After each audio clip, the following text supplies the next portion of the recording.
ಗೋಟೆಗಾಳಿ ಗ್ರಾಮ ಪಂಚಾಯಿತಿ ವ್ಯಾಪ್ತಿಯ ಕಮರ್ಗಾಂವ್ ಕುಗ್ರಾಮ ರಸ್ತೆ, ವಿದ್ಯುತ್, ಕುಡಿಯುವ ನೀರು ಹಾಗೂ ಮೊಬೈಲ್ ನೆಟ್ವರ್ಕ್ ಅಂತಹ ಮೂಲ ಸೌಕರ್ಯಗಳಿಂದ ವಂಚಿತವಾಗಿದ್ದು ಸುಮಾರು 35 ಕುಟುಂಬಗಳು ಕಳೆದ 3 ತಿಂಗಳುಗಳಿಂದ ವಿದ್ಯುತ್ ಇಲ್ಲದೆ ಕತ್ತಲಲ್ಲೇ ಜೀವನ ಸಾಗಿಸ್ತಾ ಇದೆ.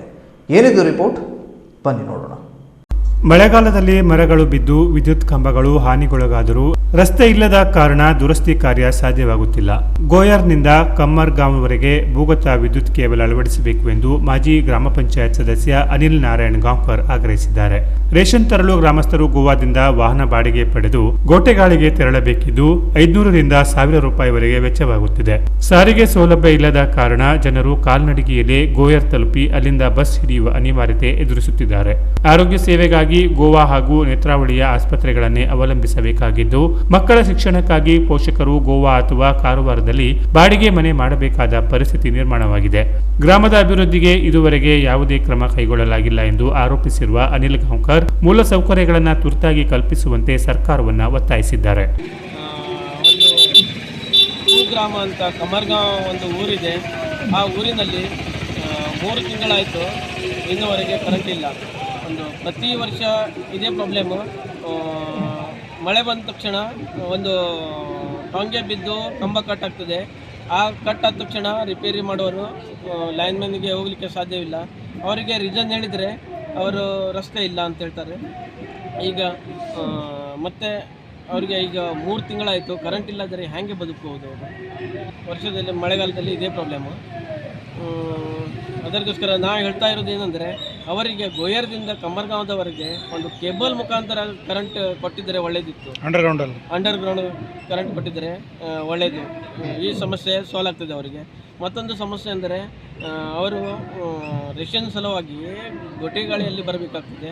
ಈ ಗೊಟೆಗಾಳಿಯಿಂದ ಅವರಿಗೆ ರೇಷನ್ ತಂದುಕೊಂಡು ಒಯ್ಯಲಿಕ್ಕೆ ಸುಮಾರು 500 ರಿಂದ 1000ವರೆಗೆ ಖರ್ಚು ಬರ್ತದೆ. ಮತ್ತು ಒಂದು ದಿನ ಕಳಿಬೇಕಾಗ್ತದೆ ಅವರು. ಮತ್ತು ಅವರು ಗೋವಾದಿಂದ ಗಾಡಿ ಬಾಡಿಗೆ ಮಾಡಿಕೊಂಡು ಅವರು ರೇಷನ್ ಕಮರ್ಗಾಂವ್ ತಗೊಂಡು ಹೋಗ್ತಾ ಇದ್ದಾರೆ. ಇದು ಕೂಡ ಅವರಿಗೆ ಅಲ್ಲಿ ರೇಷನ್ ಸಿಗೋ ಹಾಗೆ ಮಾಡಬೇಕಂತ ನಾನು ಹೇಳ್ತಾ ಇದ್ದೇನೆ. ಈಗ ಎಷ್ಟು ಕುಟುಂಬ ಇದೆ ಅಲ್ಲಿ 35 ಕುಟುಂಬ ಇದೆ.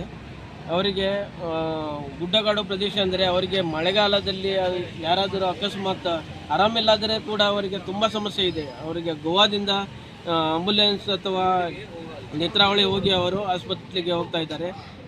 ಆದರೆ ನಮಗೆ ಇಲ್ಲಿ ಗೋಯರ್ ಅಥವಾ ಗೊಟೆಗಾಳಿ ಅಥವಾ ಕಾರವಾರ ಬರಲಿಕ್ಕೆ ಅವರಿಗೆ ತುಂಬ ಕಷ್ಟ ಇದೆ. ಮತ್ತು ನಡ್ಕೊಂಡೇ ಬರಬೇಕಾಗ್ತದೆ ಅವರಿಗೆ. ಈಗ ಒಂದು ಅವರಿಗೆ ಸಹಾಯ ಆಗಿದೆ ಅಂದರೆ, ಗೋಯರ್ವರೆಗೆ ಬಸ್ ಹೋಗ್ತಾ ಇದೆ. ಅವರು ಅಲ್ಲಿಂದ 6 ಗಂಟೆಗೆ ಎದ್ದು ಅಲ್ಲಿ ನಡ್ಕೊಂಡು ಅಲ್ಲಿಂದ ಆ ಬಸ್ ಹತ್ತಿ ಇಲ್ಲಿ ಗೊಟೆಗಾಳಿ ಬರ್ತಾ ಇದ್ದಾರೆ. ಅವರು ತುಂಬ ಕಷ್ಟ ಇದೆ ಅವ್ರದ್ದು. ಶಾಲೆ ಮಕ್ಕಳಿಗೆ ಕೂಡ ಅದೇ ತಂದೆ ತಾಯಿಯವರು ಗೋವಾದಲ್ಲಿ ಉಳಿಬೇಕು, ಇಲ್ಲಾದರೆ ಕಾರವಾರದಲ್ಲಿ ಬಂದು ಬಾಡಿಗೆ ರೂಮ್ ಮಾಡಿಕೊಂಡು ಉಳಿಬೇಕಾಗ್ತದೆ ಮಕ್ಕಳ ಎಜುಕೇಷನ್ಗೋಸ್ಕರ. ಅವರಿಗೆ ತುಂಬ ಅಂದರೆ ತುಂಬಾ ಪ್ರಾಬ್ಲಮ್ ಇದೆ. ಯಾರು ನಿಮ್ಗೆ ಇನ್ನೂವರೆಗೂ ನೆರವು ಬರಲಿಲ್ಲ? ಅದೇ ಇನ್ನುವರೆಗೆ ಆ ಊರಲ್ಲಿ ಡೆವಲಪ್ ಮಾಡಲಿಕ್ಕೆ ಯಾರು ಮುಂದೆ ಹೋಗ್ತಾನೇ ಇಲ್ಲ. ಭಾಳ ಸಮಸ್ಯೆ ಇದೆ ಅಲ್ಲಿ. SIR ಅಂಗನವಾಡಿ ಟೀಚರ್ BLO ಅಂತ ಇದೆ. ಅವರು ಎಲ್ಲ ಫಾರ್ಮ್ಸ್ ಕೊಟ್ಟು ಎಲ್ಲ ತುಂಬಿಸಿ ಅವರಿಗೆ ಇದು ಮಾಡಿಕೊಟ್ಟಿದ್ದಾರೆ, ಸಹಾಯ ಮಾಡಿದ್ದಾರೆ. ಸೌಲಭ್ಯ ಮಾತ್ರ ಯಾವುದೂ ಸಿಗ್ತಾ ಇಲ್ಲ. ಅಲ್ಲಿ ನೆಟ್ವರ್ಕ್ ಇಲ್ಲ, ಮತ್ತು ರೋಡ್ ಇಲ್ಲ, ನೀರಿನ ಸಮಸ್ಯೆ ಇದೆ, ಎಲ್ಲ ಸಮಸ್ಯೆ ಇದೆ ಅವರಿಗೆ. Canara plus news, Karwar.